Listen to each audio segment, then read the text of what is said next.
আড়াই মাস কেটে গেলেও হয়নি মজুরি। বাধ্য হয়ে শনিবার থেকে বাগান বন্ধ করে আন্দোলনে নামলো ফাঁসি দেওয়ার ভোজনারায়ণ চা বাগানের শ্রমিকরা।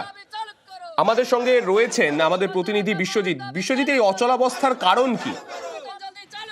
একেবারে মালিক পক্ষের যেটা দাবি যে আর্থিক মন্দার জেরে কিন্তু বাগানের যে দেনা পাওনা তা কিন্তু অনেকটাই সমস্যায় পড়েছে বাগান কর্তৃপক্ষ, যার জেরে কিন্তু শ্রমিকদের বেতন দেওয়া সম্ভব হয়ে উঠছে না এবং শ্রমিকরা বেতন না পেয়ে তাদের অবস্থা যেন এবং দেওয়ালে পিঠ ঠেকার মতো।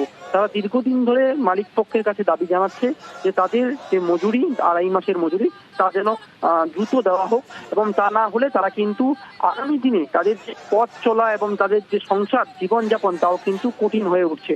মূলত এই দাবিকে সামনে রেখেই আজ কিন্তু বিক্ষোভ দেখানো হয় এবং মালিক পক্ষের কাছ থেকে তারা সদুত্তর না পেয়ে পুরোপুরি আন্দোলনের পথ নিয়েছে এবং তারা বাগানও বন্ধ করে দিয়েছে। তবে মালিক পক্ষের সঙ্গে আমরা কথা বলেছিলাম, ম্যানেজার যিনি বলছেন যে মালিকের অবস্থা এতটাই খারাপ যে তার পক্ষে এই যে দেনা তা কতদিনে ফেরাবেন তাও তিনি সঠিকভাবে বলতে পারছেন না। তবে গত ঘটনায় ফাঁসি দেওয়া ভোজনারের চা কিন্তু আন্দোলনের পথ নিয়েছে এবং কতদিনে এই সমস্যার সমাধান হয় সেদিকে কিন্তু তাকিয়ে রয়েছেন বাগানের শ্রমিকরা। ধন্যবাদ বিশ্বজিৎ।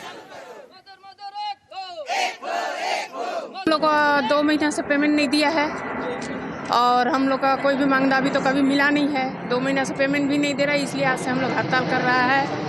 और मालिक हम लोग को फ़ोन भी करते हैं तो फ़ोन भी नहीं उठाता है। मालिक कब देगा ये भी नहीं डिटेल बताता है कि हाँ कमाओ तुम लोग को अगले सप्ताह देगा या अगले हफ्ता में देगा, अगले 15 ही देगा, ऐसा कुछ भी नहीं बोलता है मालिक।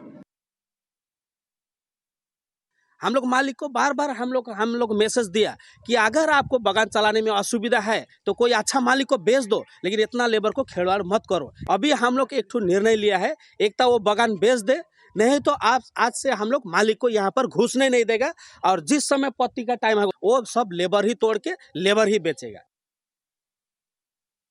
ফাইন্যান্সিয়াল ক্রাইসিস হয়েছে। লাস্ট ইয়ারে 2 লাখ কেজি মেট্টি বিহাইন্ড ছিল, এই জন্য টাকা পয়সা এখন কোম্পানির কাছে একদম নেই।